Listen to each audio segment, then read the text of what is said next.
नमस्कार दोस्तों, मैं सुरेंद्र सिंह रावत और मैं अपने YouTube channel target with Surendra पर आपका हार्दिक स्वागत और हार्दिक अभिनंदन करता हूं। जो वीडियो सीरीज चल रही है हमारी सेकंड ग्रेड टीचर की, जिसमें हिस्ट्री के टॉपिक और वो भी कन्फ्यूजन वाले वो टॉपिक मैं पहले ले रहा हूं। कल हमने अजमेर के चौहान पढ़े थे, अब है रणथंभौर के चौहान, क्योंकि ये भी आपके सिलेबस में है, क्योंकि इनका संबंध भी दिल्ली सल्तनत से रहा है। तो दिल्ली सल्तनत का जो संबंध रहा है रणथंभौर, जालौर और मेवाड़, ये तीनों आपके सिलेबस में है टॉपिक। मैं second grade teacher Surendra Singh Rawat और मैं बिना देर किए वीडियो को शुरू करता हूं। वीडियो को बिल्कुल स्किप नहीं कीजिए, खाली समय में सुनते रहें वीडियो को। निश्चित रूप से अगस्त के महीने में भर्ती आने वाली है और निश्चित रूप से आप पहली बार में सेलेक्ट हो, ये मेरी शुभकामनाएं हैं। तो बिना देर किए हम वीडियो को शुरू करते हैं। एक एक चीज़ इंपॉर्टेंट है, यहाँ पर ध्यान रखें। रणथंभौर के चौहान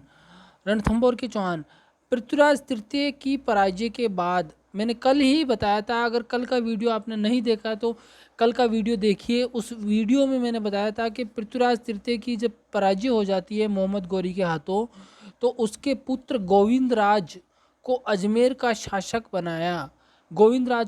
बनाया। लेकिन हरिराज द्वारा गोविंद राज को अजमेर से भगाए जाने के बाद गोविंद राज ने रणथंभौर में शरण ली।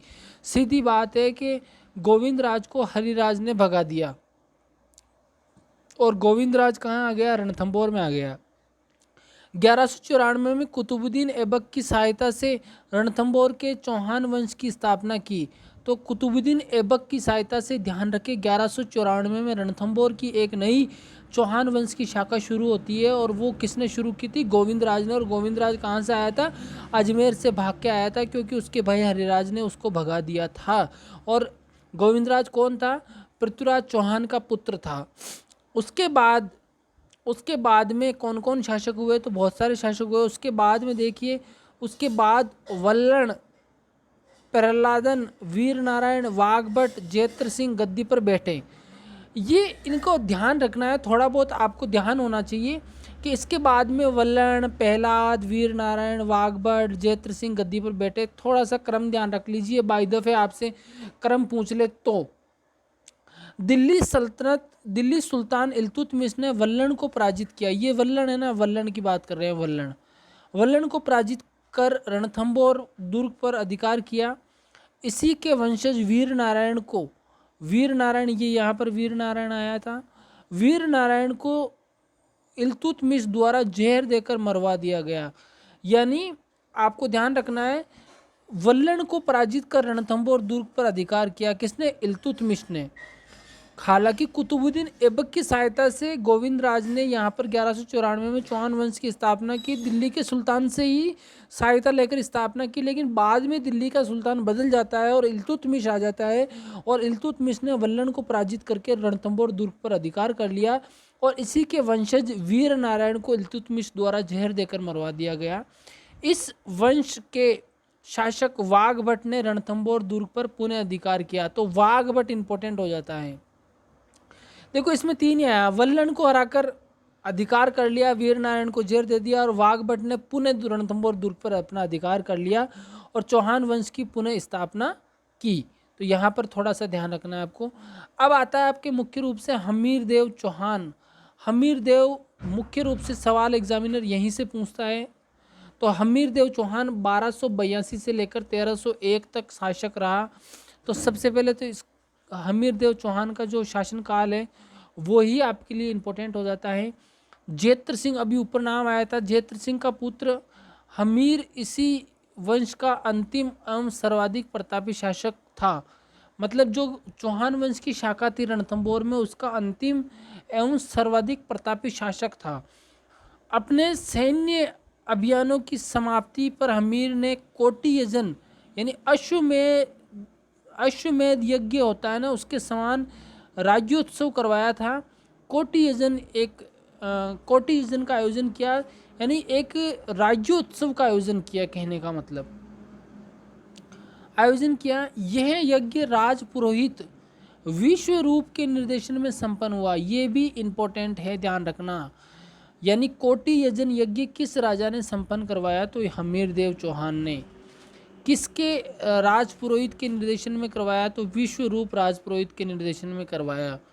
शासनकाल कब से कब तक है? 1282 से 1301। सर्वाधिक प्रतापी और अंतिम शासक कौन है? तो हमीरदेव चौहान। हमीर ने अपने जीवन काल में लगभग 16 युद्ध जीते। ये भी फैक्ट पूछा जा सकता है कि हमीर ने अपने जीवन काल में लगभग कितने युद्ध जीते? 16 युद्ध। ये काफ़ी जगह इसका वर्णन मिलता है। इसीलिए इसके समय की सबसे महत्वपूर्ण घटना अलाउद्दीन खिलजी के साथ युद्ध की थी, जो बहुत इम्पोर्टेंट है। अलाउद्दीन खिलजी, सबसे पहले तो अलाउद्दीन खिलजी का चाचा था जलालुद्दीन खिलजी। तो जलालुद्दीन खिलजी के साथ में क्या संपर्क रहा हमीरदेव चौहान का, वो पढ़ लेते हैं। एक्चुअल में 1290 से लेकर 1296 तक जलालुद्दीन खिलजी था और 1296 से लेकर लगभग 1316 तक अलाउद्दीन खिलजी राजा था। तो हमीरदेव चौहान दोनों के समकालीन था। जलालुद्दीन खिलजी के भी समकालीन था और अलाउद्दीन खिलजी के भी समकालीन था। लेकिन जलालुद्दीन खिलजी को तो हमीरदेव ने पराजित कर दिया और कुछ भी उसके हाथ लगने नहीं दिया। लेकिन अलाउद्दीन खिलजी ने चालाकी से हमीरदेव चौहान को हराया और हराकर दुर्ग पर अधिकार कर लिया और हमीरदेव युद्ध करते हुए वीरगति को प्राप्त हुए। तो देखो 1290 में जलालुद्दीन खिलजी ने आक्रमण कर जाइन पर अपना अधिकार कर लिया। जाइन क्या था? रणथंभौर दुर्ग में प्रवेश करने से पहले एक छोटा सा दुर्ग था जिसको जाइन कहा जाता था और जाइन को रणथंभौर दुर्ग की कुंजी कहा जाता था, चाबी कहा जाता था। अगर रणथंभौर दुर्ग को जीतना है तो पहले जाइन के दुर्ग को जीतना बहुत ही जरूरी हो जाता है। तो जलालुद्दीन खिलजी ने जाइन के दुर्ग पर तो अधिकार कर लिया। जाइन विजय के बाद जलालुद्दीन खिलजी ने 1292 में रणथंभौर पर आक्रमण किया, लेकिन दुर्ग की विशालता और अभेद्यता और अमीर की तैयारियों से घबराकर यह कहकर लौट गया कि जो एग्जाम में पूछा जाता है वही वाक्य में बता रहा हूँ, ऐसे 10 किलो को वह मुसलमान के एक बाल के बराबर भी नहीं समझता है। मतलब हमीर की तैयारी, दुर्ग की विशालता, अभेद्यता और हमीर की तैयारियों से घबराकर ये कहकर लौट गया कि जब हम कहते हैं कि कहावत लोमड़ी के हाथ अंगूर नहीं लगे तो वो कहती है कि खट्टे हैं, ऐसे ही जब जलालुद्दीन खिलजी के हाथ रणथंभौर नहीं लगा तो उसने ये कहा, ऐसे 10 किलो को वह मुसलमानों के एक बाल के बराबर भी नहीं समझता है। ये वाक्य ही जलालुद्दीन खिलजी और रणथंभौर में हमीरदेव चौहान के बीच जो संघर्ष हुआ था छोटा मोटा, उसके संबंध में ये वाक्य ही पूछा जाता है। इसको ही सबसे इम्पोर्टेंट माने, बाकी अलाउद्दीन खिलजी के समय की जो घटना है वो इम्पोर्टेंट है। अब हमीरदेव बनाम अलाउद्दीन खिलजी, तो यहाँ पर देखिए हमीर अपनी हट के लिए विख्यात था। इसकी हट संदर्भ में कहावत प्रचलित है, तिरिया तेल हमीर हट चढ़े ने दूजी बार। हालांकि ये वाक्य और हैं, कदली फलत एक बार, सिंह सेवन एक बार, ऐसे कुछ करके ये पूरा वाक्य है।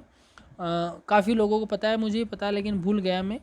लेकिन तिरिया तेल हमीर हट चढ़े ने दूजी बार, ये लास्ट इस जो कहावत प्रचलित है उसका लास्ट लाइन यही है, तिरिया तेल हमीर हट चढ़े ने दूजी बार।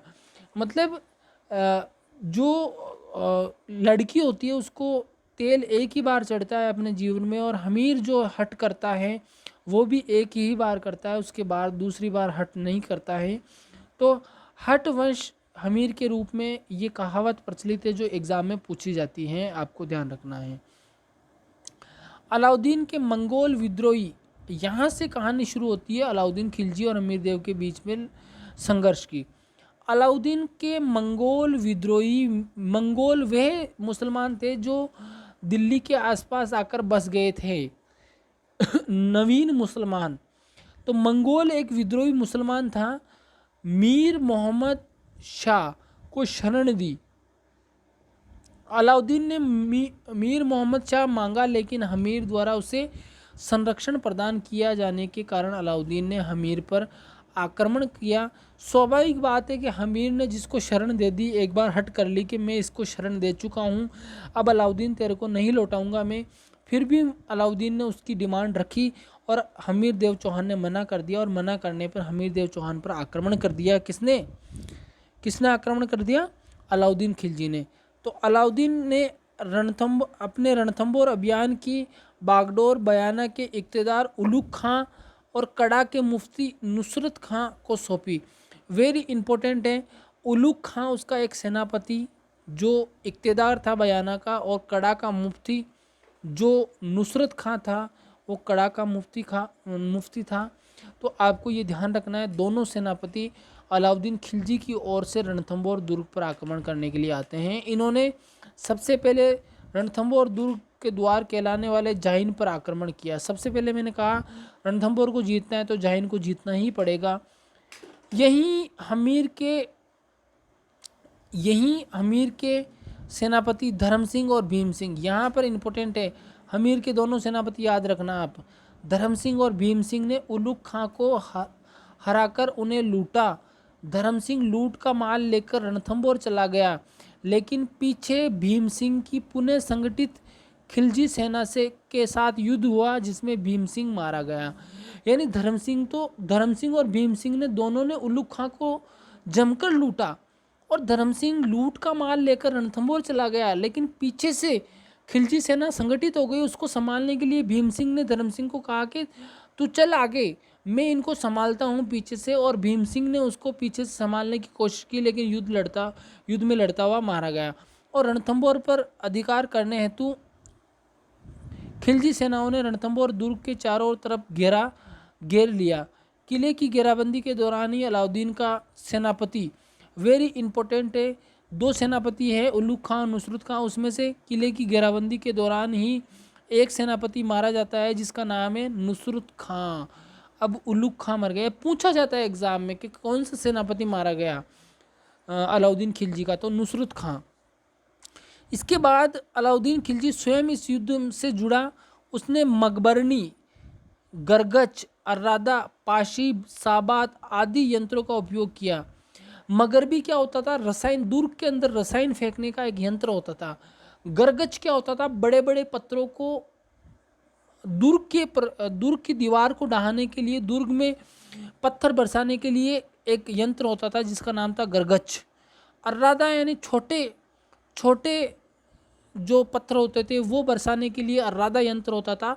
पाशीब जो है, पाशीब यंत्र होता था जो दुर्ग की दीवार पर चढ़ने के लिए सीढ़ी नुमा एक यंत्र होता था। उसको यंत्र क्या, एक सीढ़ी नुमा एक यंत्र ही कह लो उसको, सीढ़ी नुमा होता था, उसे पाशीब कहा जाता था। साबात क्या होता है? तो साबात होता है दुर्ग की दीवार के पास पहुंचने के लिए एक खाल होती थी विशेष प्रकार की, जिससे पता ही नहीं चलता था कि एक सुरंग के रूप में वो खाल को एक पाइप की तरह बना के उसमें से सैनिक अंदर ही अंदर चलकर दुर्ग की दीवार के पास पहुंच जाते थे। आदि यंत्रों का उपयोग किया। पूछा जा सकता है कि गरगच, अर्रादा, पाशीब, साबात, मगरबी क्या है? तो ये यंत्र हैं जो अलाउद्दीन खिलजी ने रणथंबोर आक्रमण के दौरान उपयोग में लिए थे। हमीर के सेनापति रणमल और रतिपाल को लालच देकर अपनी ओर मिला लिया। ये इंपॉर्टेंट है, रणमल और रतिपाल, इनको लालच देकर जब दुर्ग को भेदने की स्थिति नहीं रही अलाउद्दीन खिलजी की, तो उसने एक रणनीति बनाई कि हमीर देव चौहान के पास एक संदेशा भिजवाया कि हम आपसे मित्रता करना चाहते हैं, संधि करना चाहते हैं, इसीलिए आप अपने सेनापतियों को भेजिए। तो रणमल और रतिपाल दोनों सेनापति को भेजा हमीर देव चौहान ने, और दोनों को अलाउद्दीन खिलजी ने लालच दिया कि ये दुर्ग जीतने के बाद में मैं तुम्हें सौंप दूंगा, तुम मेरा साथ दो और हमीर देव चौहान के साथ छल कपट करो। तो रणमल और रतिपाल ने छल कपट किया और अलाउद्दीन खिलजी का साथ दिया, और इन सेनापतियों के विश्वासघात के कारण 1301 में हमीर देव मारा गया, और रानियों ने रंग देवी के नेतृत्व में जौहर किया। जौहर होता है अग्नि में प्रवेश, जो होता है उसे जौहर बोलते हैं। और जो आपके केसरिया होता है, वो जब हमीर देव चौहान सेनापतियों के साथ में केसरिया वस्त्र धारण करके शत्रु सेना से लड़ने जाते थे तो उसको बोलते हैं केसरिया करना। और महिलाएं जब आग में कूदती थी तो उसको बोलते हैं जौहर करना। और जब केसरिया करना और जौहर करना दोनों घटनाएं घटित हो जाती है तो उसको बोलते हैं कंप्लीट, दोनों बातों को बोलते हैं साका। साका, एक साका हो गया। साका मीन्स केसरिया किया गया और जौहर किया गया।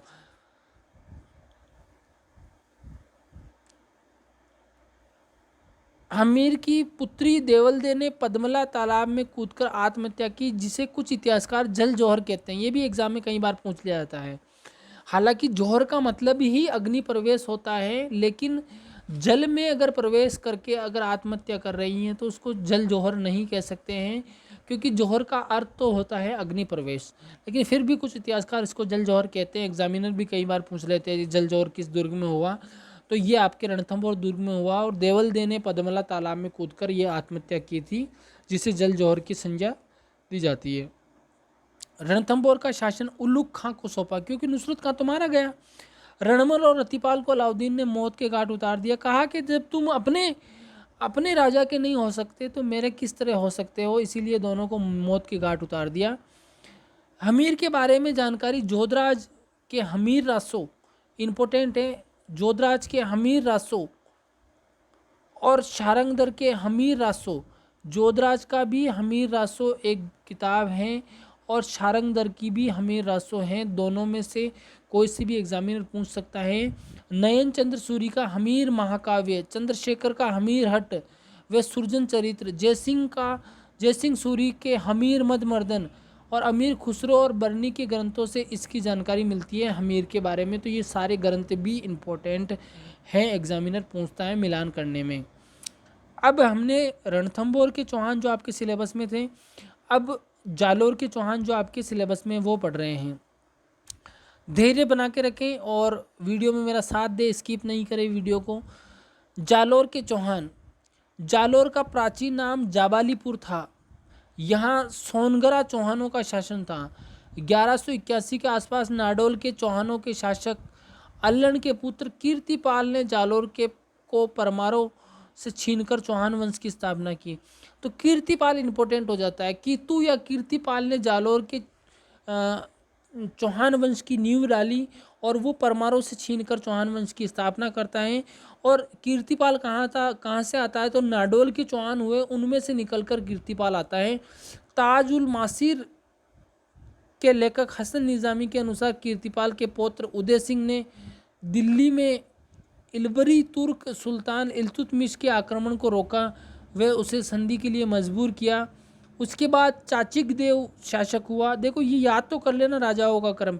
कीर्तिपाल, उसके बाद में कीर्तिपाल के पुत्र उदय सिंह ने इल्तुतमिश के आक्रमण को रोका और उसे संधि के लिए मजबूर किया।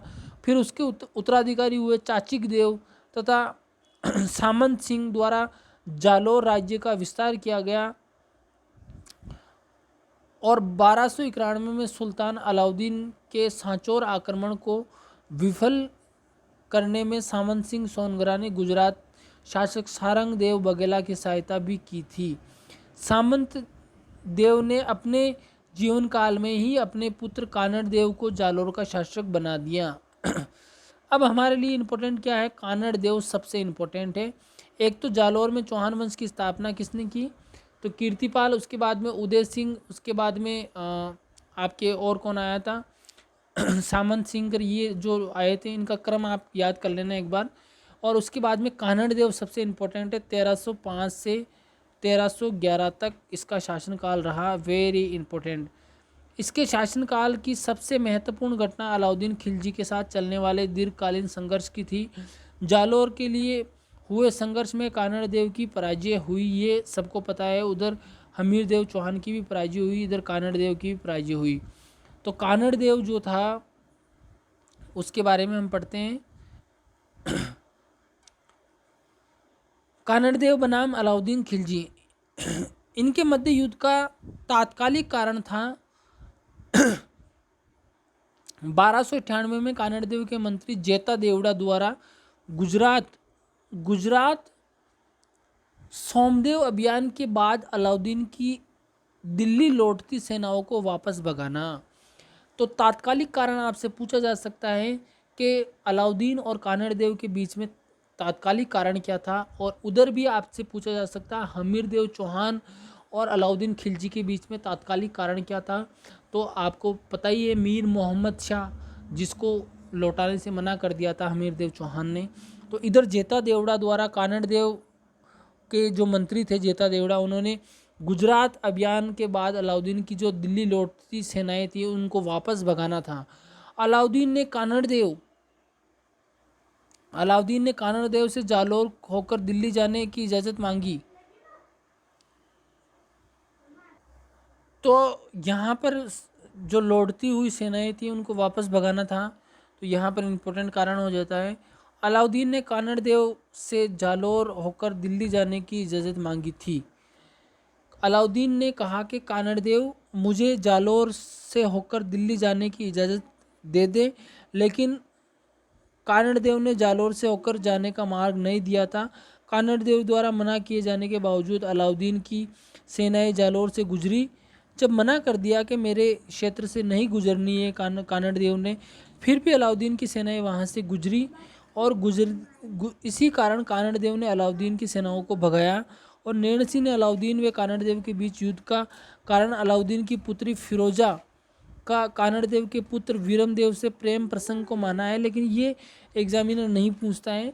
ये एक जो नैणसी हैं उनका ये मत है कि फिरोजा से उनको प्यार हो गया, किसको? अलाउद्दीन के बेटे कानड़ देव के पुत्र वीरम देव से। और फिर वो लंबी एक कहानी उसमें नहीं पढ़ेंगे अपन। नैणसी के अनुसार दिल्ली से सेनाएं नैणसी के अनुसार वापस से बताता हूँ आपको। नैणसी के अनुसार दिल्ली लौटती सेनाओं को भगाए जाने से नाराज अलाउद्दीन ने 1305 में आइन उन मुल्क मुल्तानी, ये इम्पोर्टेंट है, अलाउद्दीन ने आइन उन मुल्तानी को जालोर आक्रमण हेतु भेजा, परंतु कानड़ देव ने समझौता करते हुए अपने पुत्र वीरम देव को दिल्ली दरबार में भेज दिया था। यहीं दरबार में रहने के दौरान फिरोजा को वीरम देव से प्रेम हो गया, परंतु वीरम देव ने उसके विवाह प्रस्ताव को ठुकरा दिया। बात समझ में आ गई ना? ये प्रेम प्रसंग था। जालोर पर आक्रमण से पहले अलाउद्दीन ने 1308 में जालोर की कुंजी माने जाने वाले सिवाना दुर्ग पर आक्रमण कर उसे जीता। वेरी इंपॉर्टेंट है, आपसे मिलान करने में पूछेंगे कि अलाउद्दीन ने 1301 में जीता किसको? रणथंभौर को। अलाउद्दीन ने 1303 में जीता चित्तौड़ के दुर्ग को। अलाउद्दीन ने सिवाना के दुर्ग को जीता 1308 में। अलाउद्दीन ने जालोर के दुर्ग को जीता 1311 में। ये प्रश्न कई बार पूछा हुआ है, तो इसका क्रम आप ध्यान रखें। आपको क्रम से जमाने में दे देंगे कि बताइए, निम्नलिखित को क्रम से जमाइए। जालोर पर अधिकार, चित्तौड़ पर अधिकार, रणथंभौर पर अधिकार और सिवाना पर अधिकार। क्रम से जमाइए इनको, तो आपको जमाना पड़ेगा वहाँ पर। तो समझ में आ गया? रणथंभौर 1301, चित्तौड़ 1303, सिवाना 1308 और जालोर 1311। यहाँ पर आगे देखिए नेक्स्ट, सिवाना दुर्ग हल्देश्वर की पहाड़ी पर स्थित है, जिसका दुर्गपति कानड़ देव का भतीजा शीतल देव था। सिवाना को अलाउद्दीन की सेना नायक कमालुद्दीन गुर्ग ने राजद्रोही भावले के सहयोग से जीता। यानी अलाउद्दीन के एक सेनानायक कमालुद्दीन गुर्ग ने एक राजद्रोही भावले के सहयोग से जीता था। किसको? सिवाना के दुर्ग को। सिवाना के दुर्ग की बात कर रहे हैं।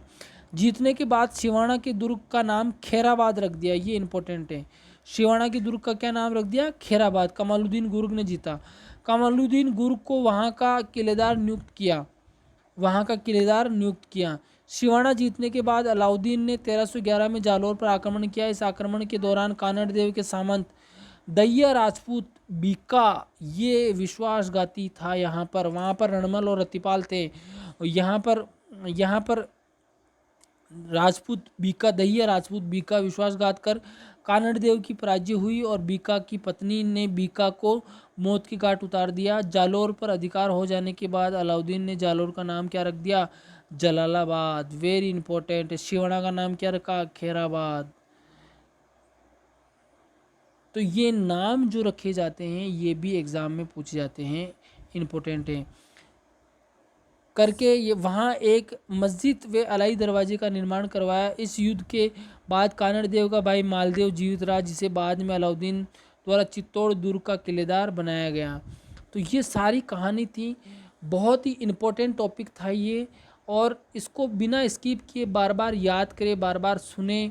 मेरे टेलीग्राम चैनल को ज्वाइन करने के लिए, सब्सक्राइब करने के लिए डिस्क्रिप्शन में लिंक दिया हुआ है, वहाँ से सब्सक्राइब करें, ज्वाइन करें उसको। वहाँ पर आपको ओल्ड पेपर और सिलेबस मिलेगा, और कोई जानकारी होगी तो वहाँ पर आपको अवेलेबल करवाई जाएगी। वीडियो को अंत करने से पहले सब्सक्राइब ज़रूर करें चैनल को, नए हो तो लाइक ज़रूर करें, और अधिक से अधिक शेयर ज़रूर करें, और